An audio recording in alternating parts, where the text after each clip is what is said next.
All right, welcome to MMA on the Rocks, episode number 49. Today is Sunday, May 21st, I think.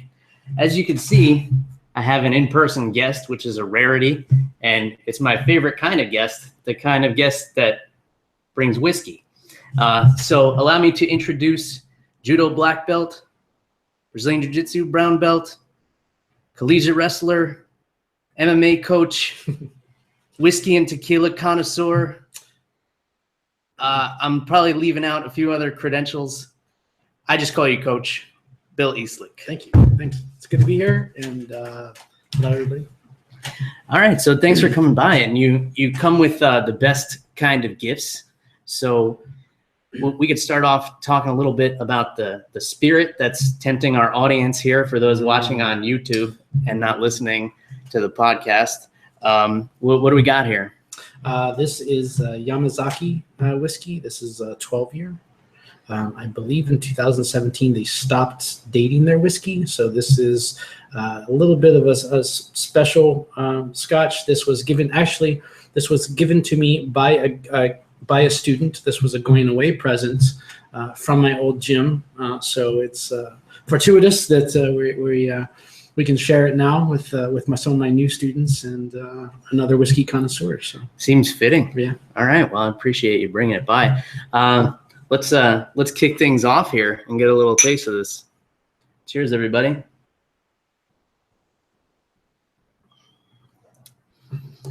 It's super smooth.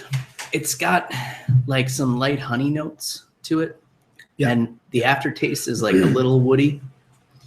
I know they like to age. They use different kinds of wood, like the wood blend, right? Yeah. When they age this. Yeah. There's this was my introduction to kind of Japanese whiskeys, and now I'm sort of kind of baby stepping out and trying other brands. I've started with this one, and my friend Matt Nielsen, actually my Muay Thai coach, brought it back as he travels to Thailand. Of course, he has layovers in Japan. Mm-hmm. He tried this whiskey, was blown away, said, I got to bring some of this back for Bill. Brought some back for me, and I was like, wow, this is great. And it reminded me distinctly, because I love Scotch, like Glenmorangie. It has a little bit of the citrus and a little bit of that, like you said, I don't know if it's oak, but it has a little bit of that wood note too. And I thought, wow, this is serious stuff. And then I began to try, and now I'm trying like Nika and some of the Yochi and some of the other much kind of heavier, smokier peatier types, because as I've learned, the Japanese really meticulously studied the Scotch brewing methods, and sort of are really almost as varied as and enthusiastic as they are in Scotland about their whiskey. So yeah, for sure. I think a lot of people don't even realize how serious Japanese whiskey is, because they don't export a lot of it. So they're super disciplined, the Japanese, as a people. And if they're going to do something, they'll research and they'll make sure they're super thorough in their process, and they need to get it exactly right. Yeah. And that's what they do with the whiskey. Have you gotten into the hibiki at all? I can't. I don't think I've purchased a bottle. I've had it in a couple Jack Rose whiskey bar and things in DC. I've had a couple samples. Yeah, but I haven't purchased any. Yeah, hibiki is a good one. That was one of my favorites when I went to Japan. What would be like the Scotch comparison? Like, is it on the like a smoky side, a peaty side? It's a little in between. It was super mellow, but it did have like that kind of smokiness to it, which I enjoy. That's what I really like about Scotch. And I know you're not as much a bourbon fan. I'm more of a bourbon guy. I like smoky bourbons that are kind of like Scotches.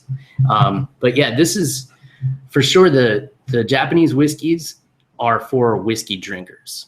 Yeah, there's no hiding this whiskey. This is it tastes like whiskey, and sure. I like to make that distinction. Because there are whiskey drinkers and there are people who drink whiskey, and to me the difference is I call them like the Jack and Coke people. Like, hey, do you like whiskey? Like, yeah, I like a Jack and Coke every now and then. Sure, but you know, for those people, I think if you put something like this in front of them, they may not appreciate it as much.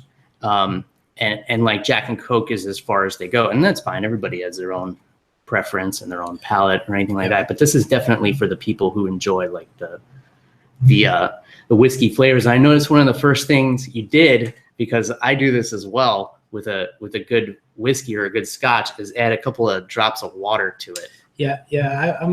I'm still learning more about scotch and things, and I've found, you know, that describing the smell and the flavors and aromas is a great way to talk about what you like about the whiskey. So if I can go to a bartender and say, hey, I want something that has like a citrus flavor, has a bouquet like this or something like that, that now we're speaking whiskey language. Yeah. So it's like amazing chemistry though, what the water actually does to it. So for those of you who've never tried it, pour yourself a little like nice quality whiskey or a scotch, and take a sip of it and see like how powerful it is and how hard it hits your nose at first.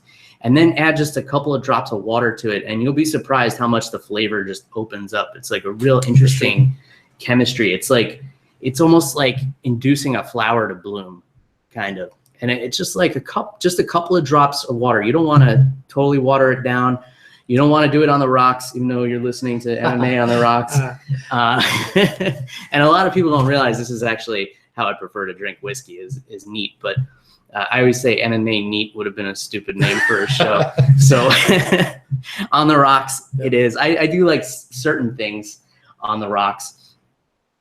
So as a judo practitioner, this was like your first martial art. And I want to transit. We could get back into some more great whiskey talk later, but I want to get towards the MMA stuff. So you did judo and you're a wrestler. What I want to ask you is, because you've been in the world with a lot of judo players and everything, why do you think a lot of them don't transition to MMA? Because if you think about elite MMA athletes who were judokas, I could think off the top of my head of maybe 5 or 6. You know, Ronda Rousey, of course, maybe Carl Parisian,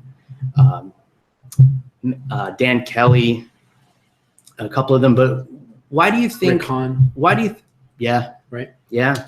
Why do you think a lot of people in judo kind of choose one path or the other? And that was kind of your story as well, where you kind of, you know, took a little detour to explore MMA and circled back to judo. But why do you think that? Why do you think that pattern exists?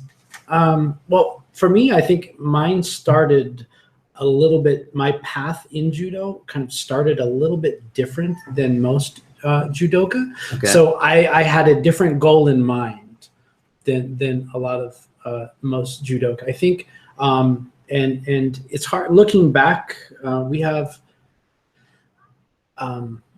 you know, looking back, I don't think we can have a discussion about MMA without Brazilian Jiu-Jitsu. Sure. And so that sort of changes the context. And I think most people in judo weren't interested in fighting. Mm-hmm. They, you know, most of them were in judo for the love of the sport or the love of martial arts culture and just discipline, fitness. And it's a different mindset and it's not a culture for violence and sport fighting, blood sport, prize fighting. And even today, as there are still many, you know, talk to many people in the judo community, and they won't understand or appreciate mixed martial arts as a sport itself. Let's not talk, you know, we won't talk about all of the rules and safety mechanisms and refereeing and the quality of the athletes involved, but just the attitude of getting into a cage for violence is really, they're just opposed to that culture that seems very unproductive to them. So I think that there's already sort of cultural things that set up difference. I think beyond that, if we kind of just narrow things down to starting in the late 90s and moving forward, the last 2 decades, that MMA culture has been a phenomenon in America, and we talk about American judo. Yeah. I think we have to look at the breaking away of the gi, gi itself, and that you won't go into any. I'll just put the quotes on there. I don't think you'll go into most judo studios, judo dojos, academies, anywhere, and find them practicing at a routine place no-gi judo. Yeah. So they are playing by the rules of randori judo with the gi. These are the grips. There's no striking. You do these things. So trying to work how does a judo practitioner transition to MMA is very difficult, because they're not going to do that in the judo hall. They're going to have to find like-minded partners, and they're going to have to train additionally, or they're going to have to do it at a MMA or jiu-jitsu or academy somewhere. And that's just no-gi grappling. We haven't even talked about the aspect of punching and grappling together, which is it's just truly the integration, which is maybe the most important factor of being able to apply judo in MMA, is the ability to punch your way in and out of the clinch fighting, which is where judo is effective. So yeah, for sure. I was always interested by that, because if you look at other martial arts and other combat sports, there's a natural progression towards MMA. You see boxers transition to MMA, you see wrestlers transition to MMA, you see kickboxers transition to MMA, taekwondo practitioners, but judo seems to be the one where it's kind of like you choose the judo track or you choose the MMA track, and there's not a lot of blending there. So I appreciate you kind of breaking that down. It's always been like a lingering thing for me. Sense if you're in a culture where this is what they're doing, we do judo, we do it in a gi, we're not going to train without a gi, then that's what you're going to do, if that's what you want to do. And if you don't want to do that, you've got to go somewhere else where they're maybe not training judo. But it's interesting too, because you see someone like Ronda Rousey come along, and nobody really had an answer for her at first, because she's doing things like these throws right into submissions, because there's a time limit in judo. Once you hit the ground, you have to get a submission within 30 seconds. Depending on the rule set? Well, the times are usually established for the length you have to pin someone. But for instance, if you were not in a pinning position, but say working or trying to pass someone's guard, if the referees thought you weren't making progress to a pinning position, they're going to shut it down right away. Yeah. And you're going to reset. So, and if you watch high level, if you watch international judo levels, and you see nawazi, you see arm bars and things, they happen right off the throws, immediate transitions right into subs, because you don't want to waste that energy in judo. If you don't have the technical ability to force the sub reaction right away, because when the judo players hit the ground, they're going to get real defensive, and it's going to be very hard to make things happen without expending a lot of energy, which could cost you the match. Yeah, and not only that, usually when you're competing in judo, you have to do multiple matches in a day. Yeah, absolutely. Yeah, definitely. Dozens. It seems like a lot, even at the high level, at the Olympic level. These guys are and women are competing an insane amount. 3 or 4 matches a day, and at that level, at that international or elite level, that's pretty exhausting. But for MMA fighters who maybe don't train any judo, they're used to, all right, if I get taken down, I have my guard game, I can start working, and I'll have time to work into a better position or try to stand back up. But when you go against a high level judo player, that's like, all right, you're down, and guess what? You're in a submission too, almost simultaneously. It's hard to come up with an answer for that. So that always intrigued me. But like you said, you've got to have a unique recipe of someone who is training in judo and then also has like the MMA track as well. Yeah. So cool. Awesome breakdown there. So I got to ask you something. As with your experience as a coach, now you've been involved in MMA for quite a while, and you've been a corner man. How confusing are like the varying rule sets? Because I know you've coached and cornered for amateur and professional, where the rules vary a little bit, and now there's a lot of controversy with what they're calling the new unified rules, but they're not really unified because certain states haven't adopted them. With the knees. Sure. So I'd like to get your perspective. Like, how important is it for you to stay up to date on the rule sets so that, you know, you can talk to your fighters and help them understand, but not be overbearing because they have to worry about a fight? So how do you go about that? Like, how much do you study the rules before cornering somebody? And then how much time do you spend going over the rules with the fighter? What's the process there?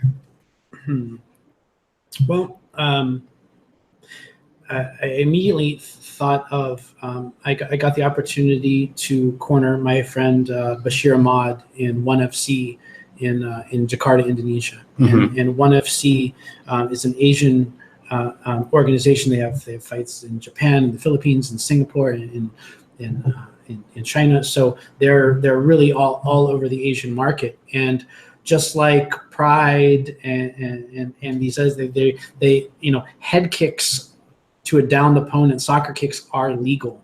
And our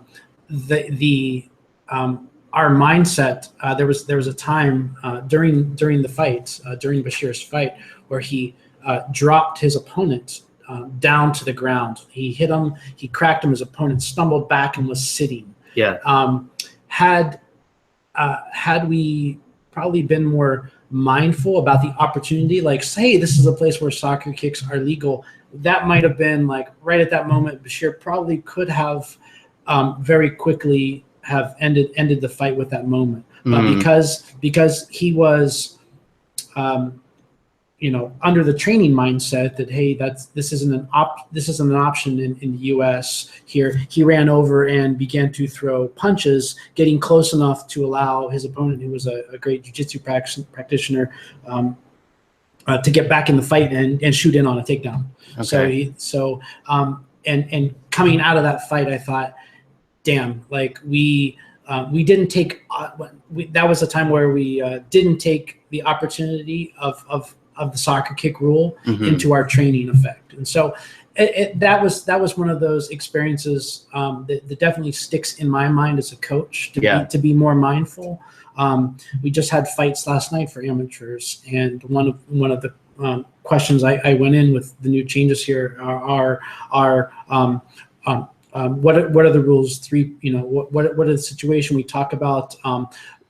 How did they define back of the head? Different refs will give you different things. Some will tell you the mohawks, some will tell you the spheres. You want to know what the referees and the sanctioning body of the venue are thinking, so that you in your mind know where to make those strikes.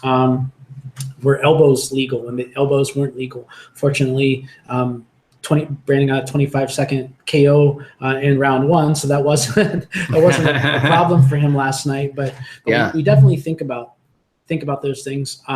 As a coach, I definitely want to be in interjecting those into the fights, particularly something about elbows, because you don't, and you probably shouldn't train elbows, even light elbows during sparring, because of the danger of cutting, especially if you're a professional fighter training with other professional fighters. This is how you make your living. You don't need your head split open in 6 stitches 12 weeks out before your fight. So, but we forget about those elbows, and then I think we need to address them when we go back to working the bat or working the pads, because we don't want to, because I don't spar with them, kind of take that tool out of your arsenal. Because in the fight, that could be, elbows could be a game-changing strike. Sure. So you would say that as soon as they find out they have a fight under a certain rule set, you want to start implementing those rules into the training at that moment. So elbows aren't allowed. We're not even doing elbows for pad work anymore. Yeah, for sure. And that's, and it's just sort of okay, if that's the rule we're going to take, and that may be as simple as, okay, you can't throw elbows, but guess what? You've got 3 other hooks on that side. You can throw uppercuts, you can throw hooks and overhands. You're just going to change the weapon. You can't use elbows. Well, we still have other short range strikes. So yeah, it's quite an issue because I feel like a lot of other sports don't really have this issue, and if they do, it's not as serious. Like the rules change in football, I think, every season, and if it doesn't work out, they change them back, or Sure. Well, I can. So the kind of elbow rule, and it sort of this is an area I've always had a bit of hesitation, or I should say I've got my own opinion about. Is that depending on which state you go to, and which promotion or which sanctioning body the promotion is under, the rules can change. And that's particularly, I've noticed in the case of both amateur MMA fighters and elbows. For instance, in Ohio, or I believe Ohio, PA, and New Jersey maybe are all have similar mindsets, or similar rule sets rather, for amateurs. There are absolutely no elbow strikes of any kind allowed. Whereas if you were an amateur in the state of Virginia, you essentially, the rules are the same as pro rules, but they are 3-minute rounds. Okay. And that, I thought that coming from a place that didn't allow amateurs to get elbowed, I thought was a wise decision. Sure. These are amateurs. They're not experienced yet. They're not even getting paid for these fights. Let's not split their face open, or risk blinding somebody or something like that with one strike. We can take a strike out of our arsenal, and for the sake of amateurs, and they'll, as they groom their careers, they'll have to now, once they become a pro, guess what? The risk of getting elbowed comes in. Whereas in Virginia, you're fighting with elbows and heel hooks and all of the rules of pro MMA. Debut fight number 1, elbows, which I always thought was kind of ironic, because maybe even on the same card you could have amateur MMA or amateur Muay Thai fighters, right, fighting, or across the street there's an amateur Muay Thai fight, and they're using the Muay Thai sanctioning body, and they're not allowed to use elbows, or they have to use padded elbows until they have had 3 fights or maybe 5 fights or different rule sets. So I thought, here's a debut MMA fighter, probably with less experience than the Muay Thai fighter over here. He's been training for 9 months, and he's not even a blue belt yet. He's over here, they're elbowing the crap out of each other they're doing ground and pound, and they're in the clinch fighting, they're dirty boxing. Meanwhile, here's 2 guys in the sport of Muay Thai, the art of 8 limbs over here, and they're not allowed to elbow each other. And that inconsistency and that change has always been one of those. I wish there was a sort of a universal kind of recognition. And for a tiered kind of rule system in which you could groom in amateur MMA athletes through their career, 0 through 3 or 5 fights, these rules, 5 to 10 fights. Okay, now you're on the cusp of turning professional. You can get in more open rules, pro rules. So something like they do in the Dutch kickboxing system. If you go to Holland or the Netherlands, they have a very methodical process about as the fighters gain experience, the rule set broadens, so they can sort of groom up, and they lose the shin guards, they open up, they add knees to the head, they add elbows as they mature in their fight careers. So do you think it should be like that with the amateur system? Because amateur MMA is still a fairly new system. I can't even remember when when quote unquote amateur started. But in the beginning, you want to be an MMA fighter, great. You got an MMA fight, you're a professional now. But now we have an amateur system, and sometimes they have altered rules. I think the most important thing would be consistency across the board. But do you think the amateurs should be eased in just to get their feet wet with some restrictions, or do you think it should be the same rules as professionals so they can train the same way, whether they're an amateur or professional, and get that experience? Like which side of the fence are you on there? I think it should be a tiered system. I definitely think that there should be. I agree that the amateur system is a recent development. I would say that even back in 2006, 2007, when I first got to see amateur MMA sort of come about and sort of became involved in young amateur MMA fighters, that the range of experience is wild, and that and at the same time, people, as you said, was this, I'm fighting MMA, and they're fighting a pro debut with relatively little amateur experience. Yeah. Now MMA has been around long enough, and I think we have come to realize that you have to develop a career, a successful career, and that requires ring time and experience. The best way to get that, before you turn professional, is an amateur, to groom those up. So I think just like amateur boxing or amateur kickboxing or other combat sports, I think we need to protect those people more earlier in their career, and that way, if they decide that MMA is not for them, if they're the one and doners, whether they win big, whether they win that first fight and check off the bucket, or they go out and they get rocked and they're come like, wow, like this was way harder than I ever imagined it would be. Sure. And they never fight again. Or there's people that are just dabble. The people that get just a few fights. There's there's maybe, or they're even like I was. I was really at the end of my athletic competition career, but I felt like I was in good enough shape and good enough health that I could compete, and it also helped me sort of make my name. I hadn't. I had been known in the area as probably someone who was either known through some boxing or through wrestling, and I moved away. And when I moved back, I was here for MMA, and I don't think people realized that I had a school, or that we were doing MMA. And for me, it was an opportunity to kind of compete and raise awareness. So I took my last 3 fights.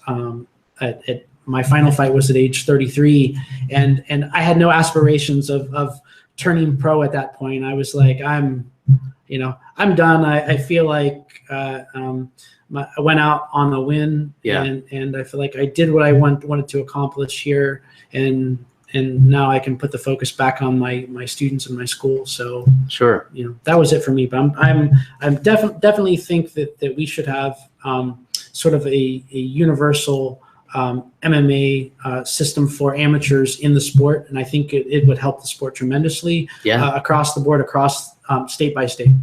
Yeah, definitely. So it's kind of cool that you got that experience under your belt, and then you wanted to focus on coaching and teaching, which is, a very, noble thing to do. Yeah. Well, I don't think I ever really started for any kind of to be noble. Glory. Definitely wasn't the goal. In fact, that first MMA school, and I'll just rewind it back, and that for me, I was, as you mentioned, I was training judo and all of these things, and my wife and I decided to move, and we moved back to a rural area in Ohio Valley, and I was pretty isolated. And so there I was back home where I was as a kid, and I felt like I had training partners around. I knew where the best jiu-jitsu guys were, but they were 40 minutes away. I knew some great kickboxers and Muay Thai guys in the Ohio Valley, but they were about an hour away. Probably in the other direction. Exactly. And my friend Stefan Stroppmeyer, in excellent Muay Thai coach, and he was in Pittsburgh. Yeah. So I knew of some other guys in Wheeling in the Ohio Valley, and so I was running around to everybody else. Yep. And I thought at the same time, I thought none of these people really do MMA. You've got Muay Thai, you've got jiu-jitsu, you've got wrestlers. I could throw a rock and hit a great wrestler in the Ohio Valley. Sure.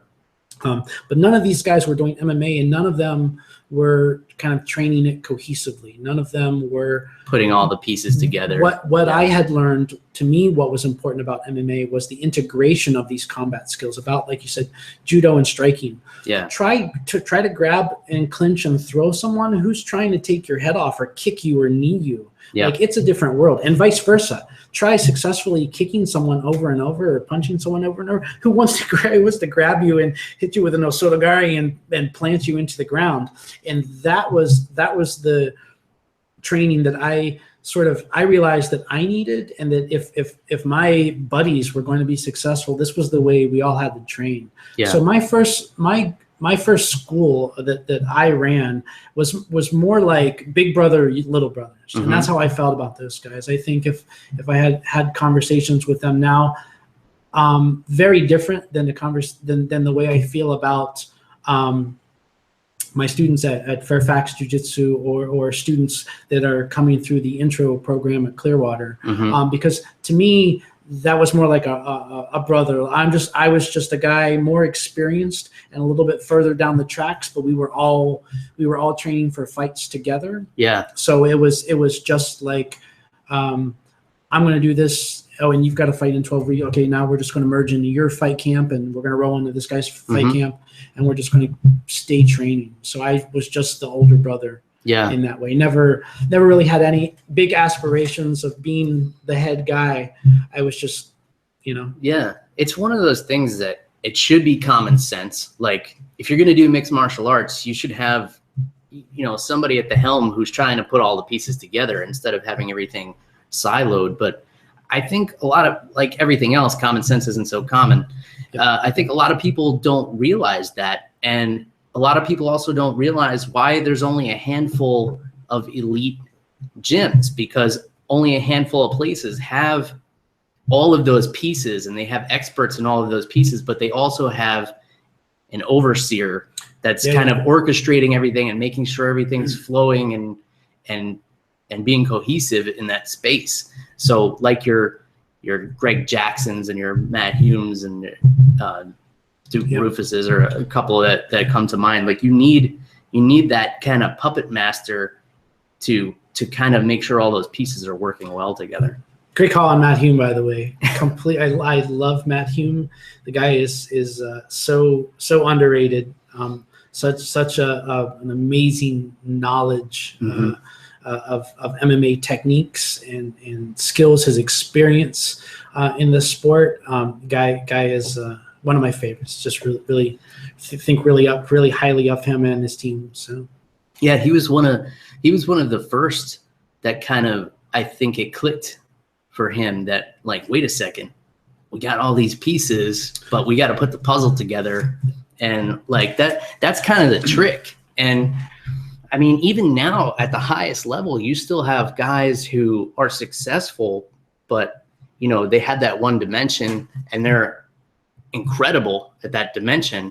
But you wonder, what could they have been if they had that kind of training where everything was cohesive? Or maybe, what worked for them was, taking that one track. You get somebody like a Damian Maia who can just... Sure. Yeah, well, I think that may be the greatest thing about mixed martial arts, is that it's constant. There is no one way to do things. Yeah. And that's like trying to capture the magic formula. Yeah. It's like an alchemist trying to turn lead into gold. Like, because if you try to copy someone's formula, you won't replicate it. There won't be other Greg Jacksons. There won't be another Matt Hume or Pat Miletich or someone, because it's the chemistry of the people in the room at the right time, striking and getting that. And there's so many different ways. As you said, there can be the guy, the Damian Maya, or the guy that's, you know, his 80% of his success is 20% of his efforts, you know, and he is, you know, clearly everyone, the jiu-jitsu, you know, all of us jiu-jitsu people are just, you know, we're friend, you know, Damian Maya bandwagon guys, because, you know, I love that Damian Maya made the track change, that he got off the track that so many other jiu-jitsu guys were on, and that trying to stand and bang. Like they got a new toy. They were you know, great accomplished jiu-jitsu guys, and they went to the striking round. And it's such a different game, because you're going from chess now to this. To me, striking is so much more. It's so much more random and less controlled and chaotic. You know, you can zig when you should have zagged and caught something. It's so, you know, where jiu-jitsu is so position based and grappling is so, you know, position oriented. But Damian Maya went out there and he got better at wrestling, and he went out there and just proved that, you know, that you didn't have to be a great collegiate wrestler. You have to be an MMA wrestler. And he went out and he does his thing. And I look at him and he's, you know, I'm like, oh, he's got his head on the outside and he's running this single. I can't believe, and he gets, you know, but you know, he gets that fight to the ground. And as soon as he gets down, he's passing the right. I mean, like everything about his wrestling, I think, no. But as soon as he hits the ground, I'm thinking like, yeah, master. Just, you know, he's right away. He dumps the butt down to the ground, and he's passing the guard, and he's on top of him, and he's dominant, you know. And you know, there's a guy that's like that, and then, you know, just watch Bellator and watch a guy like Rory McDonald, who is one of those. He's a new generation guy. Came up through mixed martial arts with Faraz, and he's a complete package. You know, that kid is he's athletic. He's got all these components and all the tools. He doesn't have a major weakness in his game. You know, and preparing for him is literally just preparing for the man itself, not against a particular style. Yeah, I mean, that's a great example, because if you're gonna fight Damian Maya, you know exactly what you have to worry about, and it's, you know, you can focus on avoiding that one thing. If you're fighting a guy who's good at everything, there's no avoiding. You have to just match him skill for skill everywhere. So, I think it's interesting. It's confusing, and it makes sense at the same time that more people haven't put together that, you know, you have to have all the pieces. And I like what you said too, how everybody's different things work for different people. Like, I think body type plays a big part of it. Sure, I would love to strike like Anderson Silva, but I'm not 6'1" with long limbs. I can't, you know, throw kicks like that. And you and I have had discussions when it comes to jiu-jitsu, because early in our jiu-jitsu careers, we struggled with triangle chokes because, you know, we're stockily built, and we don't have. I can't throw up a triangle like Anthony Pettis can and just like land right in it. There's got to be some details and some maneuvering and some focus. Like, some people have the body type to do well with certain things, and then some people have to kind of work at it and then find that style that works for them. But I think those are two good examples of Damian Maya and Rory McDonald. Did you catch Rory's fight on Friday? I did. I thought that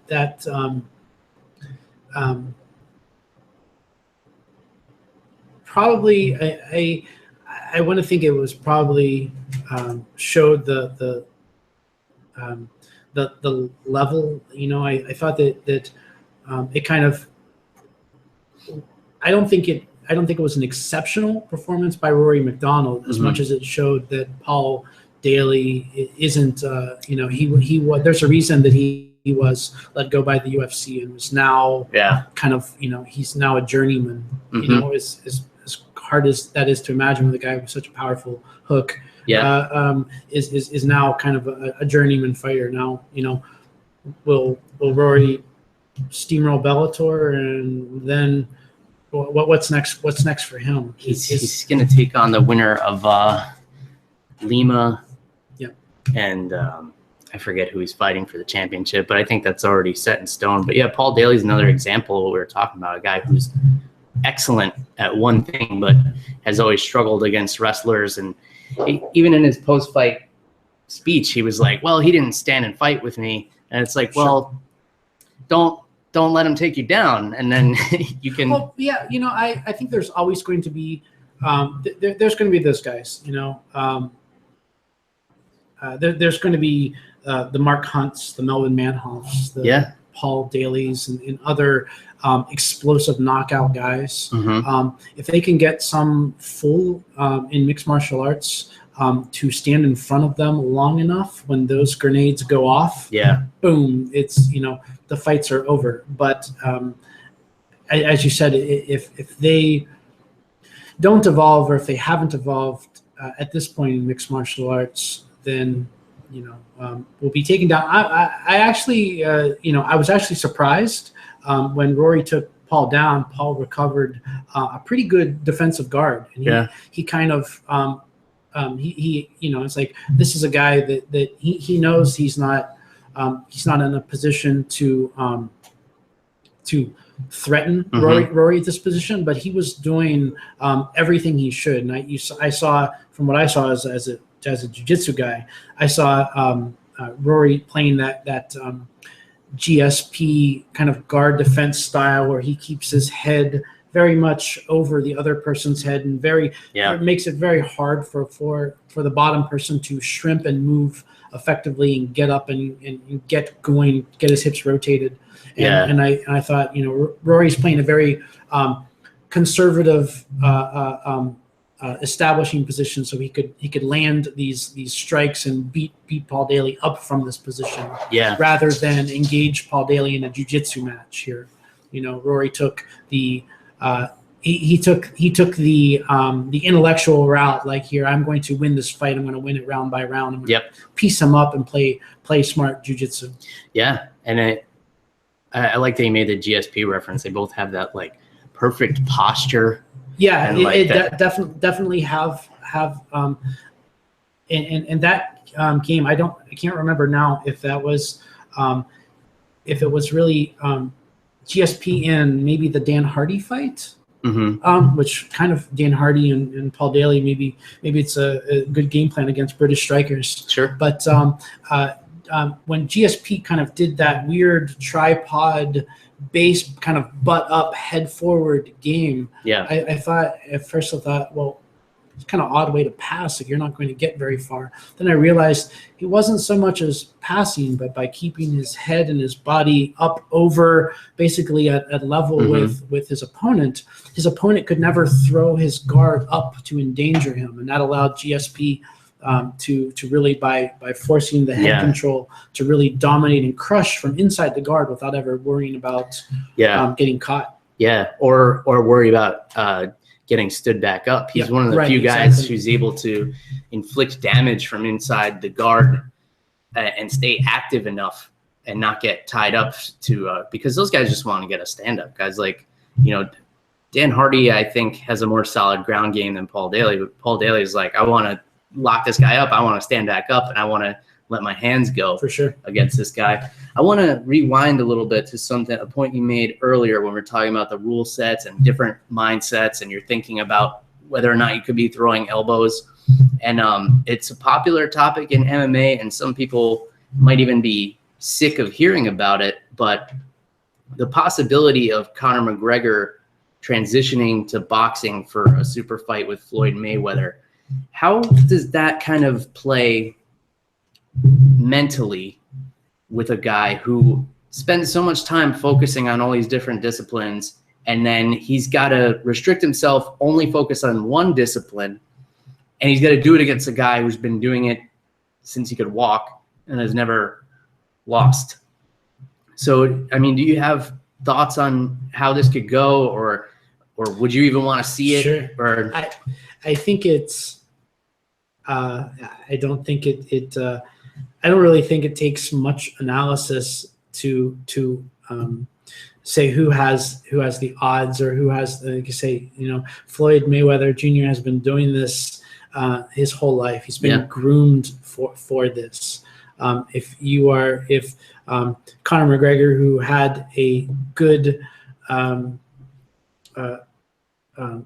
good background or training in boxing before he got into MMA, well, that's great, and that will definitely pay dividends in MMA. Yeah. But if you try to take that single aspect, and really, I mean, boxing is one of the most narrow paradigm, the most narrow rule sets of combat sports there is. Almost all of the Muay Thai has a varied striking and clinching. Judo has the clinching newaza. Jiu-jitsu has takedown. Boxing is boxing. Yeah. Boxing is really 10 punches, and it's two men throwing 10 punches. Mm-hmm. A combination of these punches, and expecting to dominate Floyd Mayweather, a guy who is literally known for not taking damage, who won't trade. He's not a Mexican fighter. He's a defensive fighter. He comes from the old style American school of strategy, and he deep bladed stance, rolls his shoulders, does a lot of complete movement. He's not a Roberto Duran fighter to stand in and bang. I think it's just a paycheck. Yeah. I really think it's just it's Conor pulling the final hat trick in the trash talking. Yeah. To talk himself into a deep to retirement fund. It's something for his kid. Maybe something for that baby on the way. Yeah. The baby was born a couple of weeks ago. He's got. And I think with Conor being the biggest braggadocio, the biggest, boldest trash talker in MMA, taking that to boxing for one big paycheck. I think there have been these James Toney, Randy Couture things in the past. Yeah. Even going back to judo Jean LaBelle and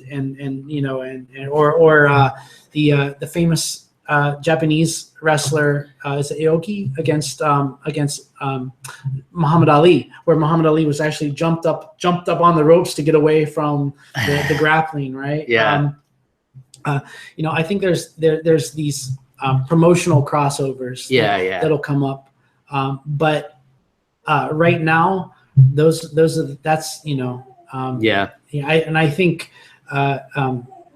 Mayweather can sit back and confidently entertain the thought of this this Irish kid who was a promotional marvel, doing all the work to make this fight, while he sits back and does what he normally does, train for the elite boxers. Yeah. I mean, look at the who's who that Floyd has put away, and I think all of them would take out Conor. So it just seems fitting that, Yeah, I don't think you would be calling any of them out. It's a fight, we love the fact, that two men in a ring, anything can happen on any day. Yeah. But let's be practical. If they're both trained well and no one is hiding, no one's pulling a Pacquiao and hiding a major injury that they didn't bother to inform someone about. Yeah. I think it's an easy payday for both of them. For Floyd. Well, both get a payday, but I think it's an easy win for Floyd. Yeah. And for Conor, if he loses, so what? I'm not a boxer. I'll go back to my championship belts and MMA now. Yeah.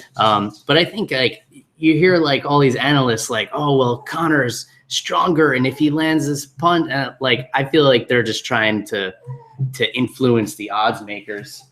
And, but at the end of the day, I'm going to watch it. I mean, I know it's a spectacle. I know what the odds are realistically, but well, we love a spectacle. If Pride gave us anything over the years, aside from the great welterweight fights and battles, it gave us those crazy freak show matches too. Oh yeah, for sure. I'll never forget the Bob Sapp Nogueira power bomb. Like I felt like after that fight, like jiu-jitsu. Like if you don't know jiu-jitsu, you're like, like you're done. Like you'll never be a great fighter. Like that was like one of those moments where you're like Nogueira was like the king of jiu-jitsu. Yeah. For at that moment, big, and still to this day, I really am. When I look back at those fights, I look back and I think about like the area, like Nogueira's like string of submissions fight, his wins before Fedor. And I think Fedor came in and he had that, like from that point on, it was like sophisticated ground and pound because Fedor was the first guy to come in and start to hand fight with Nogueira and like do crossover and 2-on-1 grabs and breaks. And then he would whack him a couple times. And then, he wouldn't take Nogueira out, but he'd whack him in the head a couple times. Yeah. And then sort of break Nogueira down. And Nogueira's, would just be that more, less cognizant or less effective in his guard after getting cracked by Fedor a couple times in those early That'll fights. do it. for sure. Yeah, those freak shows were awesome. Like the one that comes to mind for me was when they had Don Fry fight that.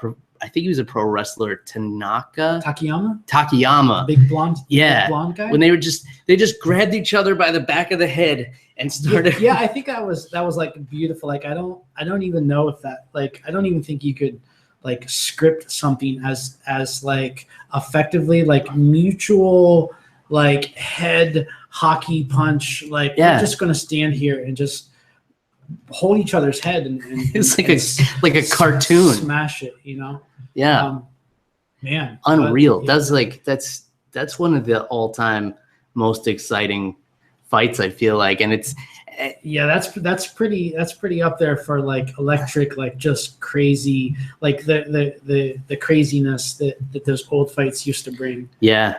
For sure. I feel like Bellator tried to get into the freak show game a little bit. They bring in guys like Bobby Lashley from WWE and like the Dada 5000 and bringing Ken Shamrock. Now they're talking about bringing Matt Hughes. They're talking to Matt Hughes and they want him to fight Hoist Gracie again. And really? This is like, because Matt Hughes has come out like recently. I don't know if you heard, Vitor Belfort went public and said like, hey, why don't we start like a Masters League? So like some of the older guys can still compete only against each other. And then like a lot of people kind of laughed at him. And Matt Hughes came out and he was like, hey, Vitor is talking about this Masters League. I'd be interested in that. I want to compete again. So then Scott Coker, his rate, obviously, I don't think the UFC would let Matt Hughes come back as big of a legend as he is. I would hope not. I really, I love fighters. These guys are some of the best men I know. Yeah, they're some of my best friends. But as a group, we don't know when enough is enough, and when to stop fighting, and when to say like it's over. You know, because it's and I can understand it. There's every day I think about like make a comeback, one more fight, and and I know there's I've got friends, Clark Wright, Sergeant Major Clark Wright, retired Special Forces, was had his last MMA fight at 58. Wow. And so in the back of my mind, I'm thinking there's always, could always get that time, but I always think Matt Hughes, Vitor Belfort, and those guys, and I just don't think I don't as a fan, as someone, I don't want to see those guys take any more brain damage or any possible more, concussions or any other danger than they already have in their careers. Yeah. They've already put it on the line and have gotten, the accolades and our respect as fans. I would like to see them, stay in the industry, but in some, in some way that doesn't involve them killing brain cells. Yeah. I feel like there are very few of them who, I guess, find something else when it's over, because I think the biggest issue with them is they feel like it's going to last forever, and this is always going to be their source of income, and this is always going to be what they do. I'm a fighter. I fight. It's what I do. If you're 40 years old, that's not the age to retire, but you've got to make a transition into something else. And I feel like, very few of them do it. Well, that's what kind of surprises me that you mentioned that. And I didn't know that Matt Hughes, because I thought that Matt was one of those kind of guys that between his family farm and the he had a very a successful, I believe was the Hit Squad or something like that in Illinois. There he was he had a successful MMA gym there, and his work with the UFC and things, that I thought, like, here's a guy who had accomplished a lot, and that he had a lot of opportunities within the business of mixed martial arts that he could get involved with that wouldn't involve him fighting. Now, maybe it's just something he feels unsatisfied with. Well, he did have an office job, quote unquote, with the UFC, but when sort of like a Chuck Liddell, like a exactly. But when they were bought out by WME, both Chuck Liddell and Matt Hughes were let go. They were basically like, "Hey, you guys." I remember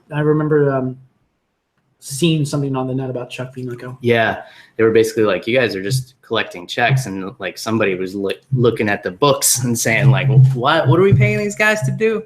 Right.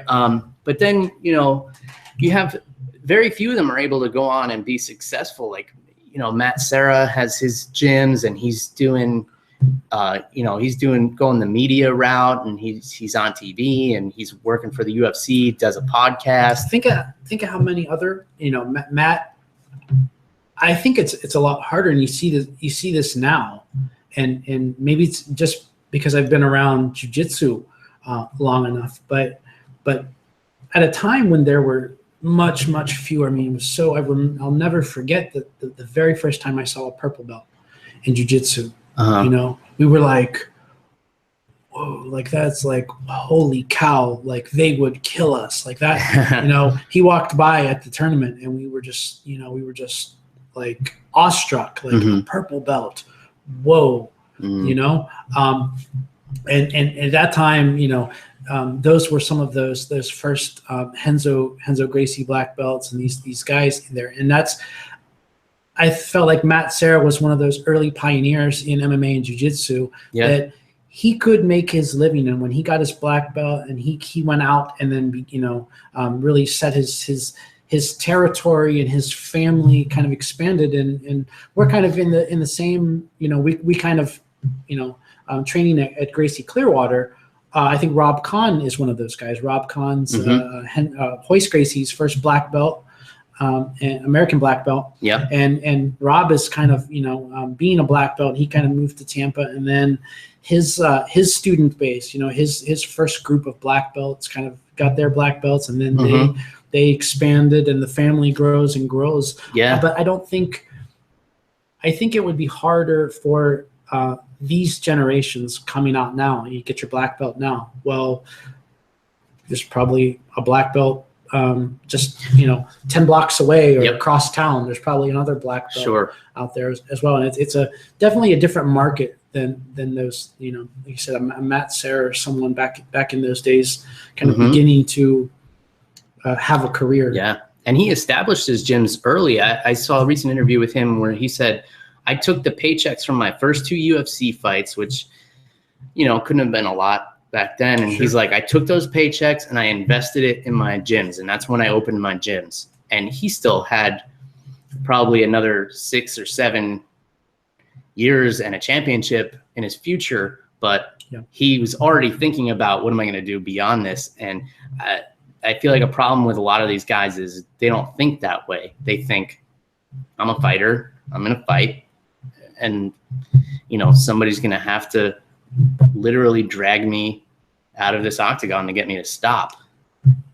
And, I feel like they're kind of bred with that mentality. It's like, even with like stoppages, nobody wants to stop. Don't stop this fight. Don't throw in the towel. I'm a fighter. I'm going to be in here fighting. And even if they're, to the point where they've been concussed or anything else, they're basically blacked out, and they're still regurgitating the things like, no, don't stop it. I'm fine. I can see. Or don't ever ask don't let the fighter make the call. If you're in the fighter's corner, you have an obligation to throw in the towel to save him, to make that call in his best interest. And, after the fight, he may be furious at me, or maybe, or may have felt like, I was in trouble, and, maybe, or maybe after a few days, or sometimes it's been my experience, maybe after a few weeks, they come to that conclusion that I made the right call for them. But I feel that that's important, that a fighter, and someone who's got that fire in their heart doesn't ever want to stop. Doesn't want to ever go out and give up. Like, they want to go out on their shield. So, no surprise that even at the Masters League, they still want to get out there, and they want to compete for, paychecks and pride and victory. So, I want to transition back to, I promised everybody we would get back to the alcohol. Oh, yeah. You told me an awesome story about your Muay Thai coach who you mentioned earlier, and how he used to go to Thailand all the time, and they would drink a particular kind of spirit all the time, and he introduced something new to them. And this was an awesome story to me. So I was hoping absolutely. we could get this story on the show. Sure. So my friend Matt Nielsen, Matt's a great guy. One of my best friends. One of the best Muay Thai coaches I've ever met. Definitely one of the best Farang coaches. Matt goes to Thailand a few times every year and trains at some of the best schools he can to learn really authentic Muay Thai. And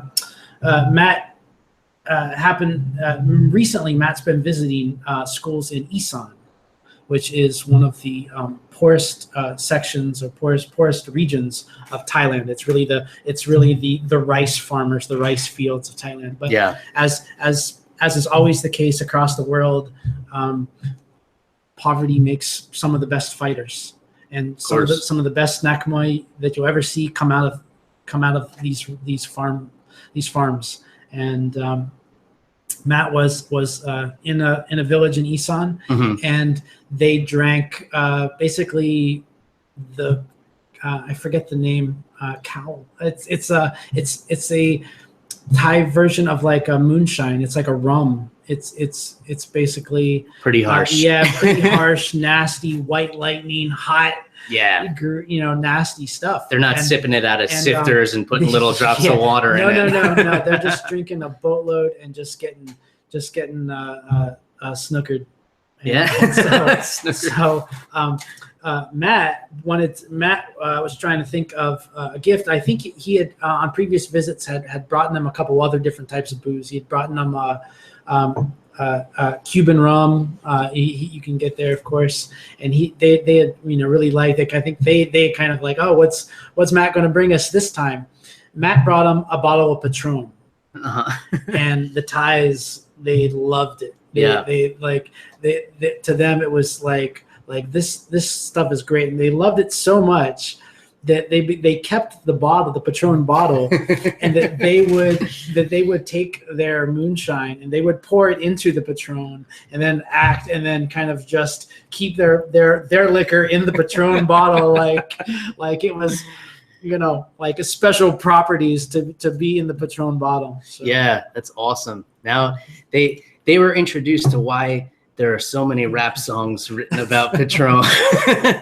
And it's crazy how, they kind of like, and that's my favorite part of the story, how they would refill the bottle. Yeah, exactly. It was it's almost like they worshipped it. It was like they made the bottle of Cristal. Yeah. Like you wanted to be the guy at the party holding the Patron bottle. Yeah, and it's just filled back up with with moonshine or whatever you got. Yeah. That's awesome. It's amazing. Like at the end of the day, fighting and alcohol are two of the things that can really bring people together across cultures and across communities and across the world. I think if there's a third thing, it's probably music,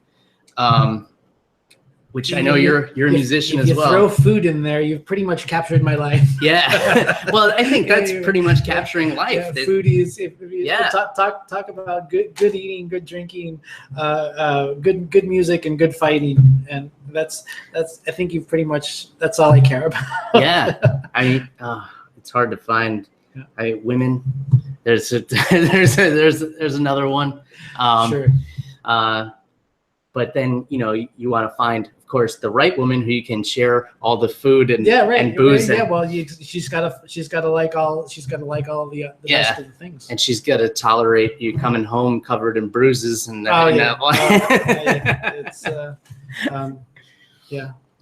my wife has there's been numerous times where she's been waiting on me or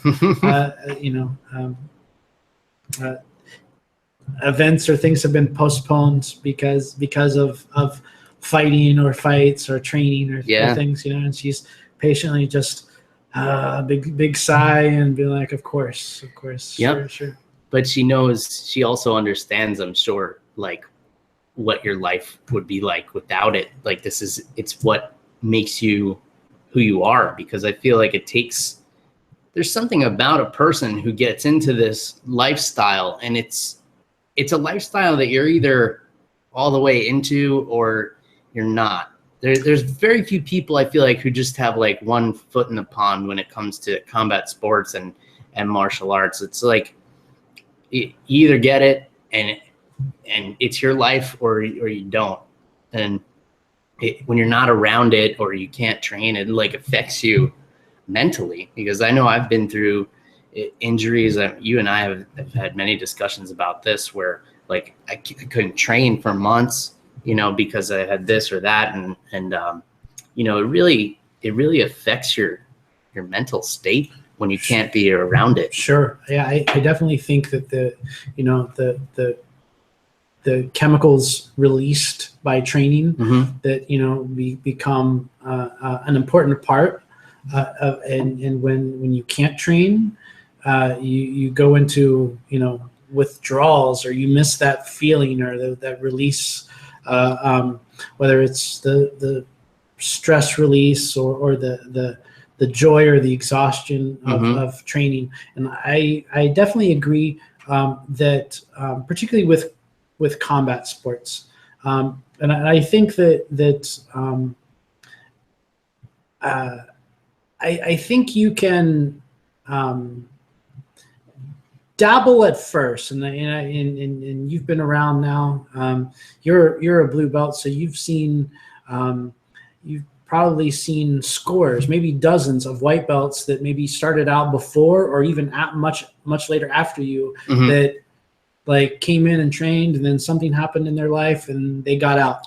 Because like you said, you pretty much like, this is, if you're going to pursue combat sports, jiu-jitsu, mixed martial arts, striking, and these things, you have to go kind of all in, and you really kind of have to live it to do it well. Because if you don't, if you only dabble, it'll be very hard to make progress, and then you'll pretty much only be everybody will be the hammer and you'll always be the nail.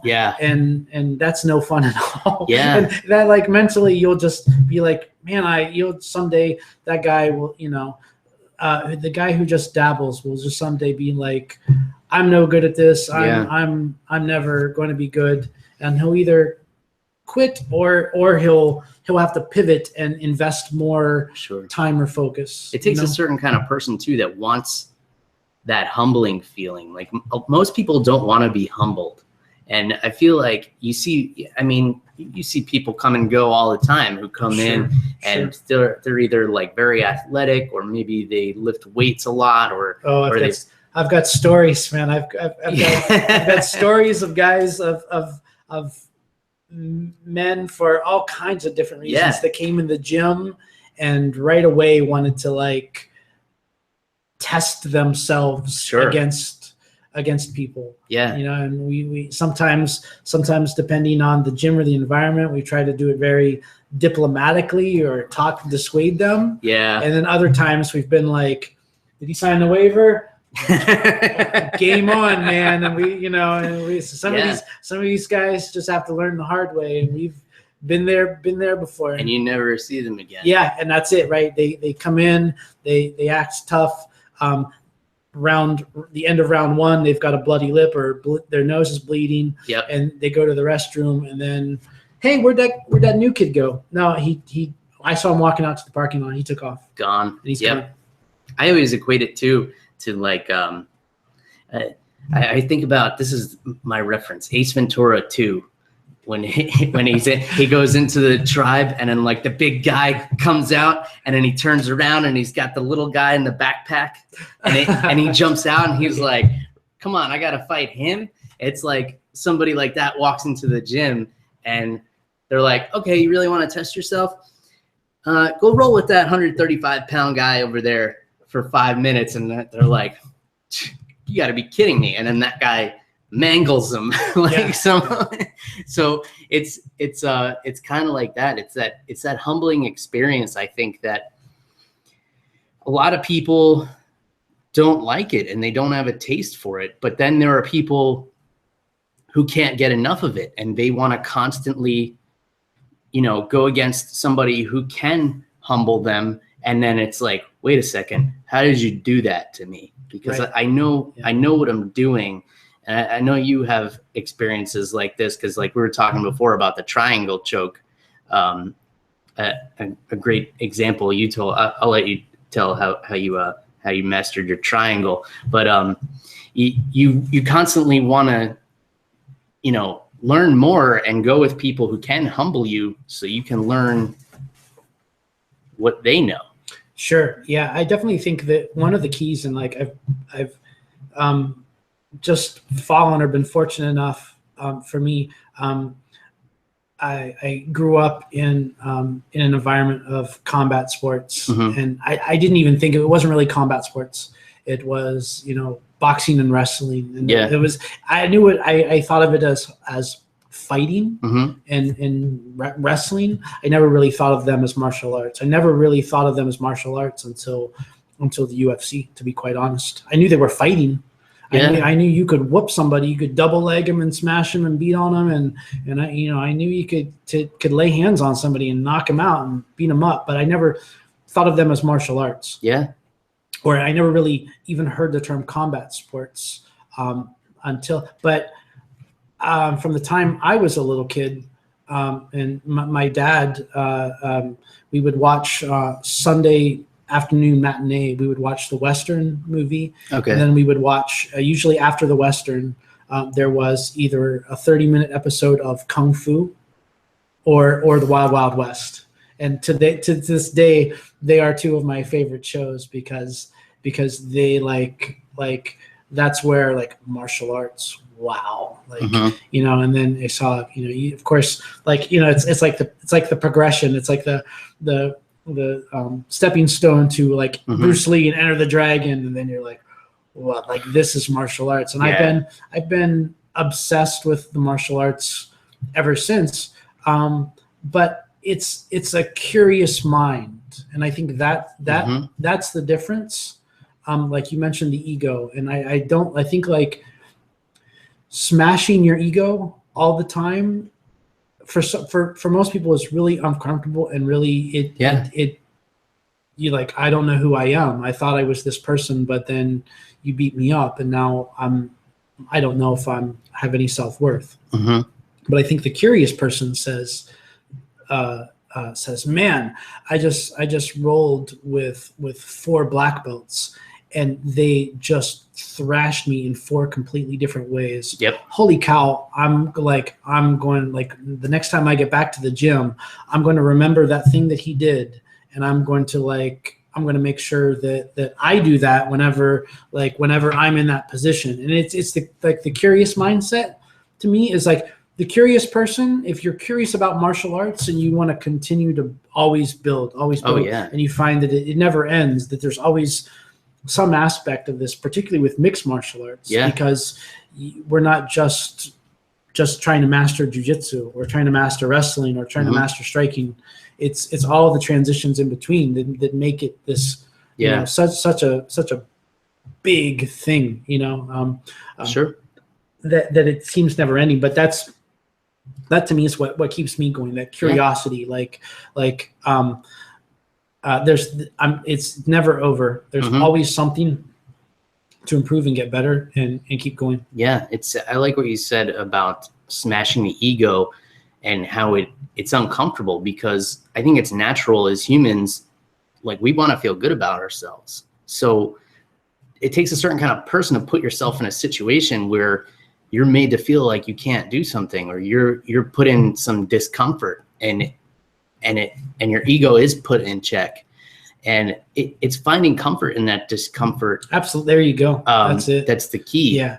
That just came to me while you were talking, and I wanted to slip that in there. I mean, as a person aside from martial arts, like who studies history and likes philosophy and different things, I mean, you find that mentality in like ancient Greek stoicism. You find that kill that self-ego in Buddhism cultures. I mean, you find that I think it's a pretty healthy mentality to have. Is that, like, if you think you have it down, you're wrong. Yeah. You're so wrong. You haven't got it. You gotta keep going. Yeah, it's like the people who are like, oh, I could do that UFC stuff, and you know, they watch on TV, and you know, they're the keyboard warriors out there, and you know, we got a few of them that listen to the show, and they chime in every now and then, and it's always fun. And you know, you just kind of smile, but like, yeah, it is about finding. Well, we smile because we know the truth. And, and if I'll never forget, and this is for the podcast, I think my introduction into jiu-jitsu, Brazilian jiu-jitsu, is to me both like it was like a blessing and a curse. It was like my ego, but I through the analysis of what happened, it forever changed me in a positive way. Long story short, this was back in 99, 2000, so circa that time frame, and the message boards were really the only way people could talk about mixed martial arts, you know, and that was really, MMA was really kept alive because it was off of cable at that time, you know, so like the early days, the underground, exactly, Musil's Forum, in the guard and HB gear. And here I am, I felt like, man, I'm a great wrestler. I'm a pretty accomplished kickboxer now. I can, I box. I'm a pretty, like, I feel like I'm a badass. And here's this, there's these jujitsu guys on the internet. And they're on the message boards, and they're rude, and they're disrespectful, and they're brash. Yeah. And, and I thought, like, oh man, like, these guys are jerks. Well, then they pointed that jerk stick at me, and then they started to like insult me. And I thought, like, hey man, like, I don't know who you are, but like, let's, like, I want to meet you in person. I want to kick your butt. I want to fight you. Well, I finally got one of them to like, okay, I'll fight you. And test, like, okay, we're going to see this stuff now.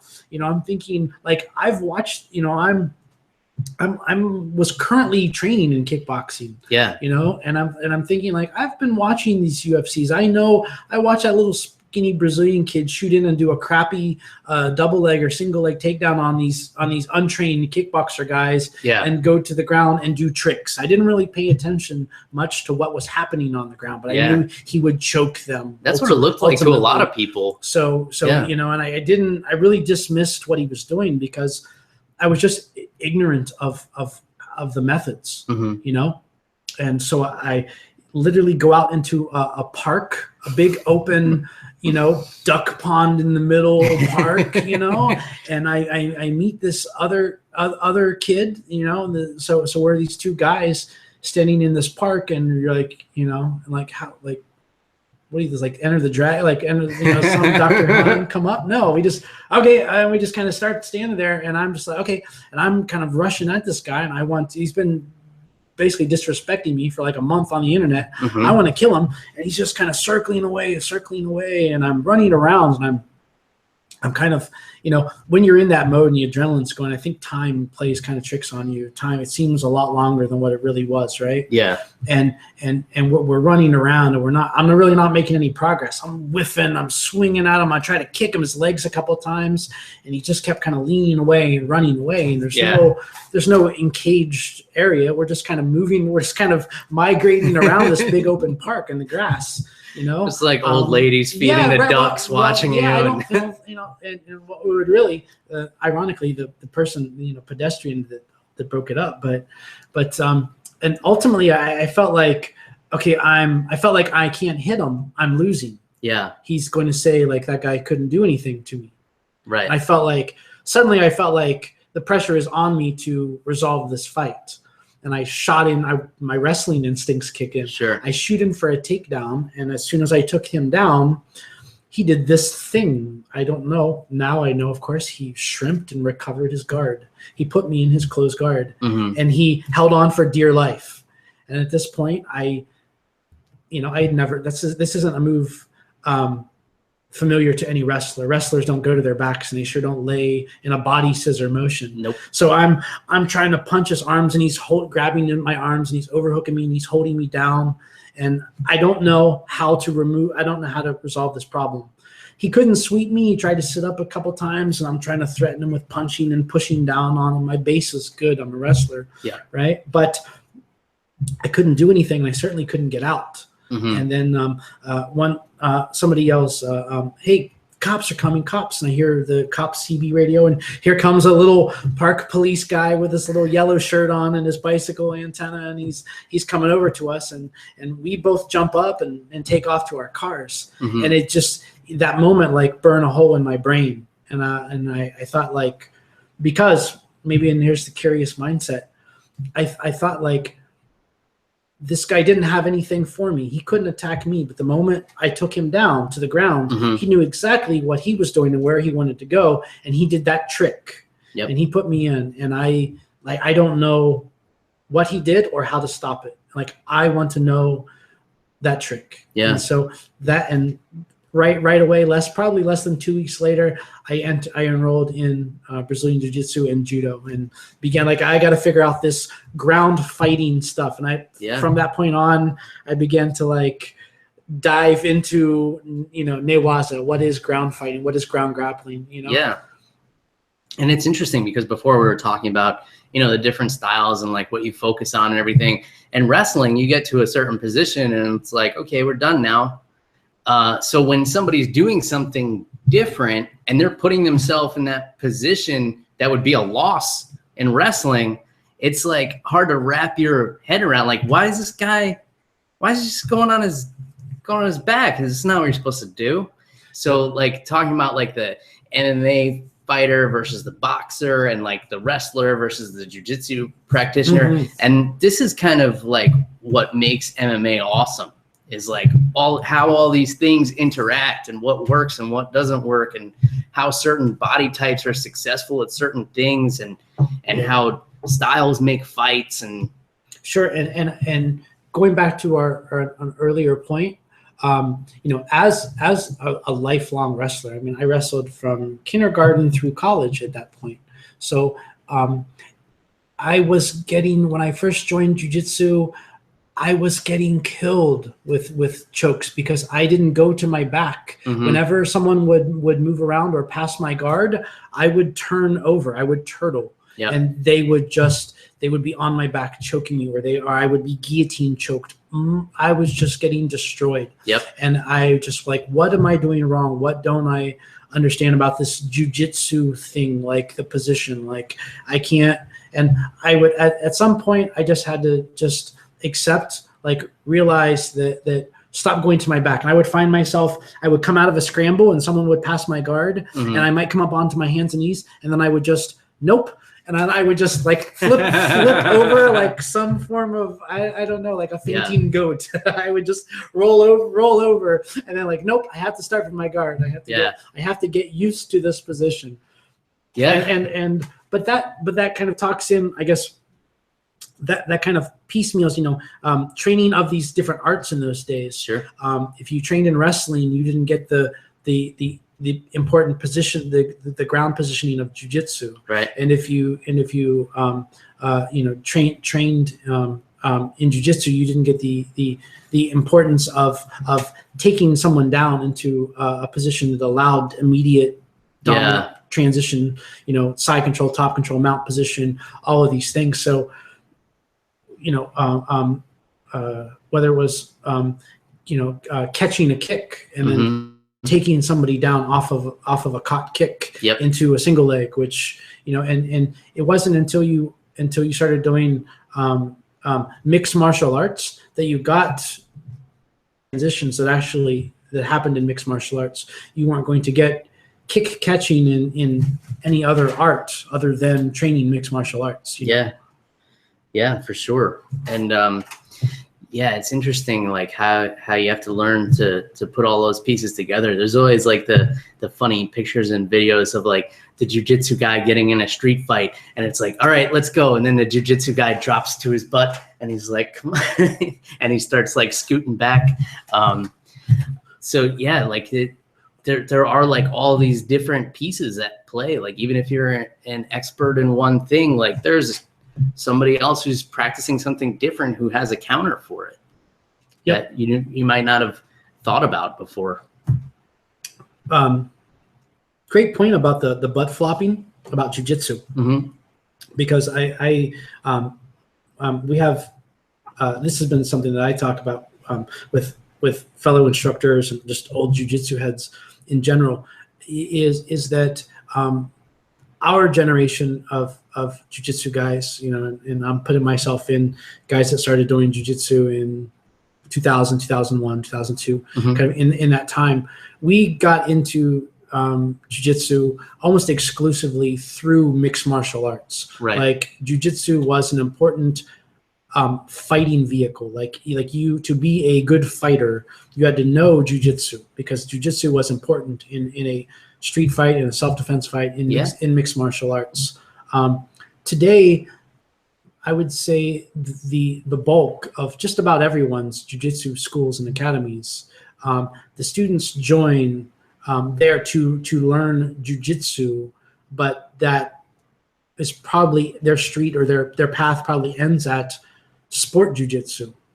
And that they learn jiu-jitsu, kind of the sport of Brazilian jiu-jitsu, the art. They rarely think about the application of jiu-jitsu in the street fight, the Vale Tudo fight, the old school Gracie, And I'm sometimes surprised. I will come across in traveling. I'll like say, hey, do you know the punch block sequence? You know, position 2, position 3. What if they posture up, valley tudo guard? And sometimes the sport guys will just give me this look like, no, bro, I don't do mixed martial arts. We never do any striking. We just do, I can show you a million different De La Hiva guard variations with your gi sleeve and the wrap, and I can show you worm guard, but I can't show you. I don't know how to do punch block kind of kind of closed guard system stuff.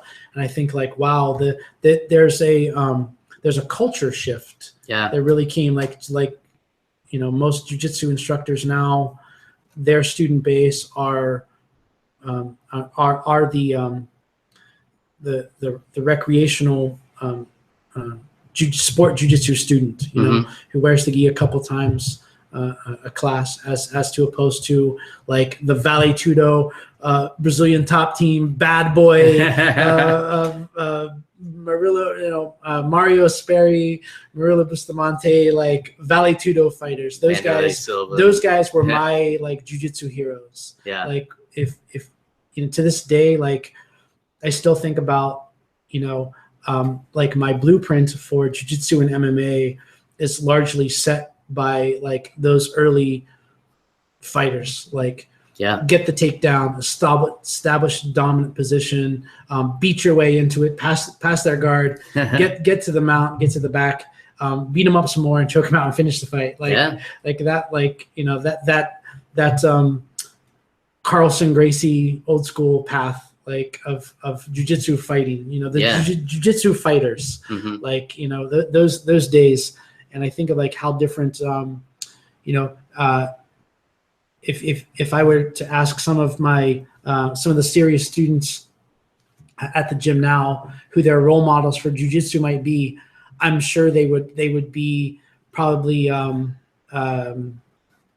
Meow brothers or Keenan Cornelius or maybe some of the submission grappling leg lock phenomenons guys. Gary Tonin. Yeah, exactly. Those kind of guys, like their jiu-jitsu is different, for sure. Yeah, definitely. So I'm glad you kind of brought up those old school guys, because I want to get to, this is the last question I had prepared. And somebody asked, I appeared on another podcast a couple of days ago, and somebody asked me this, and I kind of knew the question was coming, but it was still difficult for me to answer because I'm so involved in this sport and I think about it so much. And that is, who is your favorite MMA fighter of all time? And wow. I had a hard time.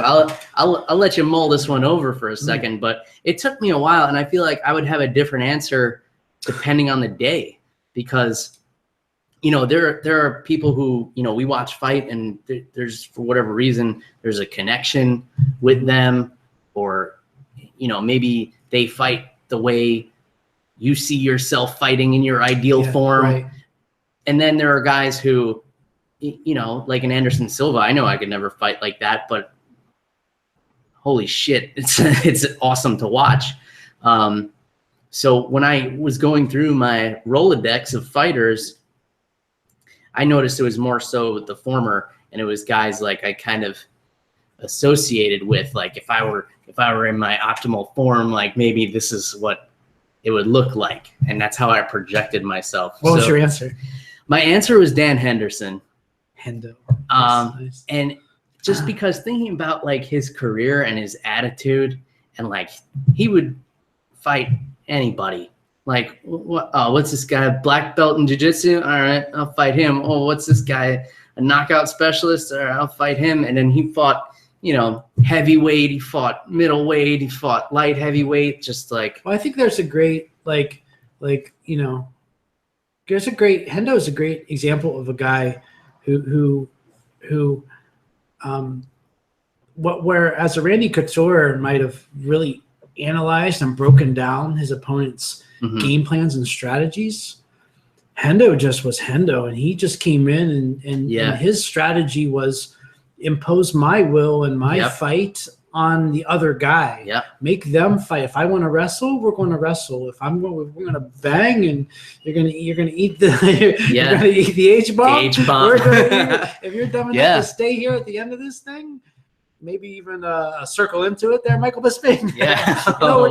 we're just I think Hendo's a way, had a way of imposing his fight on the other fighters, especially back in the Pride days when the international fighters didn't have the wrestling ability to deal with Dan. Right. And Hendo was the guy that could stand there, and he was happily willing to trade punches with you if you wanted to go, you want to trade right hooks and overhand, left hooks and overhands. Hendo's your man. Yep. Try to take him down. Good luck with that.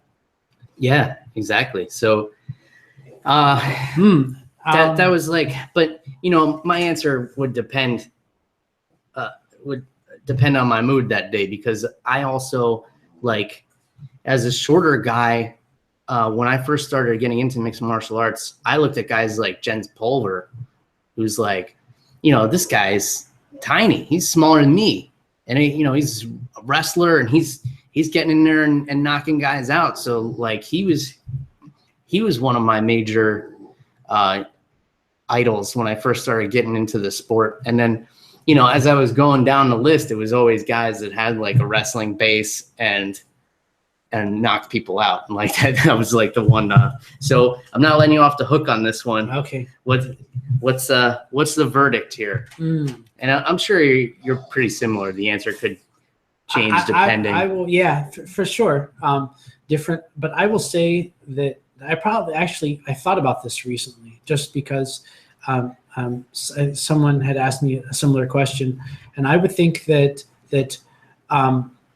just for his fighting style, I will always be a Vanderlei Silva fan. The prime axe murderer, go back to, I think, was it 2003 Pride Grand Prix? You go back to those days.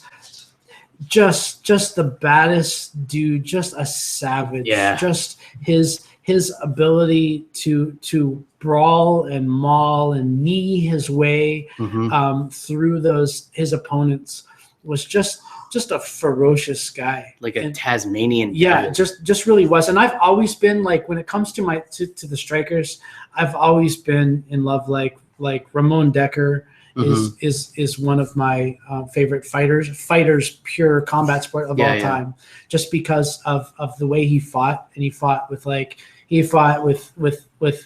everything. Like, he wore his heart on his sleeve, and and I thought that Vanderlei had that kind of spirit too, that warrior spirit. But I love Fedor too. Because Fedor, to me, like, as you said, like as someone who wanted, if there was someone I thought that could if I could someday strive to be like someone, I would want to fight like Fedor, like smart, accurate, technical, calm, so calm. How do you remain calm when you're getting when you're going to get slammed on your head by Kevin Randleman, and he's just, okay, I'm going to get out of this Kimura grip, and I'm going to turn over into side control, and I'm going to recover from this. It has to be one of the most insane comebacks of all time. He got slammed on his neck by a literal monster. I mean, that was one of the most fitting nicknames. And like nothing. He just went with it. Like, you go limp like you're supposed to do in a car crash, but everybody tenses up. And he just did exactly what he was supposed to do and stayed calm and, like, came back and finished the fight. He not only stayed calm, but he used the position to recover. Yeah. And he moved into the dominant position and finished the fight. Yeah. Like, he not only kept his composure, but then he turned it around to his advantage. And that to me was like, talk about the Bob Sapp pile driver, Minotauro move. Yeah. Like, that's that's where you're like, jiu-jitsu's magical. There is. So yeah, there are a lot of those magical moments where you're just like, how does this person do this thing? And I think that's another thing that keeps driving people to want to learn more, because even at that level, they still have more to learn. They have holes. Yeah, absolutely. Yeah, I don't think I think as we can see, watch the match with Verdum and things.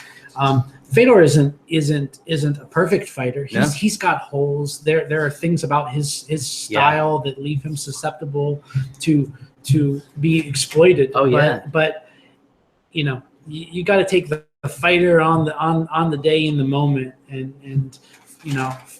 and Fedor had some epic fights, and really definitely one of my favorite fighters of all time. Absolutely. He also had like that Tyson effect where he like beat people before they got in the ring, because he had this mystique about him. He couldn't really do interviews because he only spoke Russian, and like even when he would do them with an interpreter, to the point like, yeah, I'm gonna go, and just so cold, so emotionless. Like he was a scary dude, and it took someone like Verdum who was like, well, I got this magic power, and believed in it, and it becomes like almost like a real life fairy tale sometimes, as like cliche as that may sound, but it's like, yeah, I have this power, and I believe in this power, and I can use it on people, and that's how upsets like that happen, and that's what makes this sport amazing. I mean, who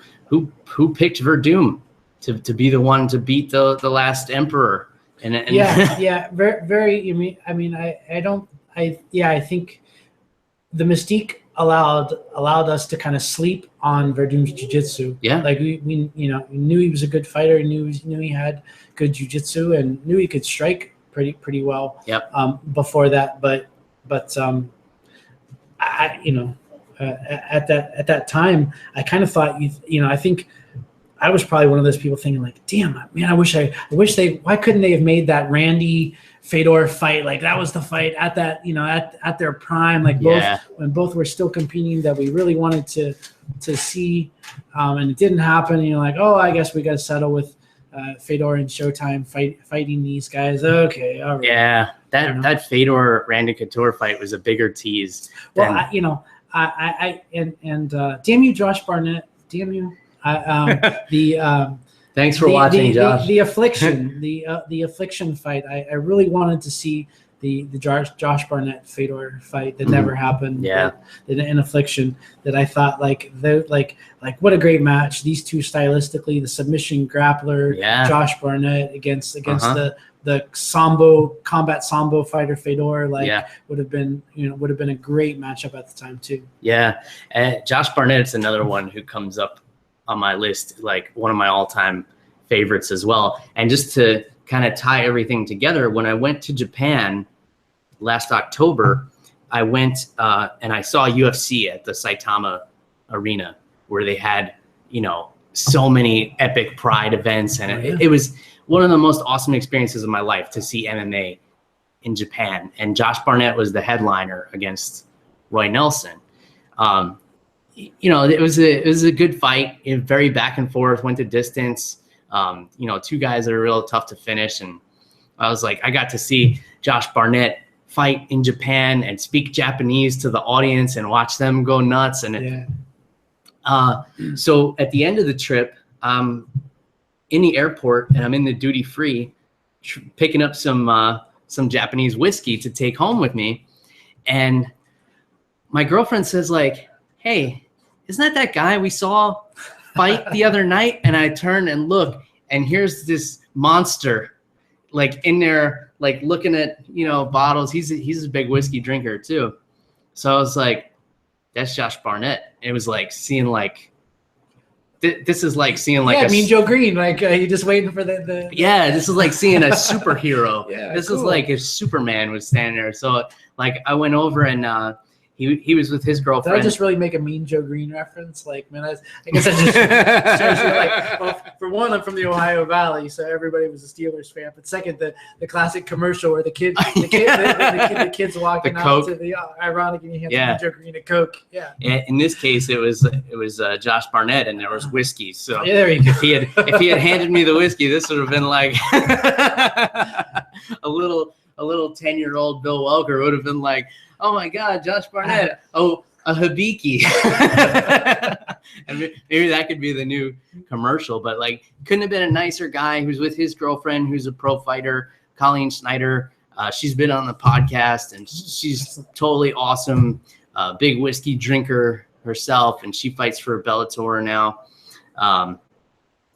And yeah, so that was like one of the most awesome experiences of my life, like seeing UFC at the Saitama Arena, and then, you know, happening to bump into the headliner of all places shopping for whiskey.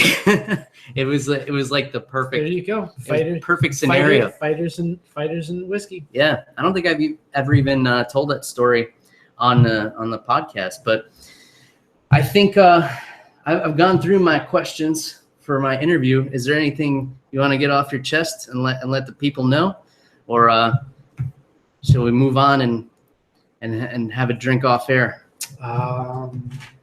No, nothing for me. Okay.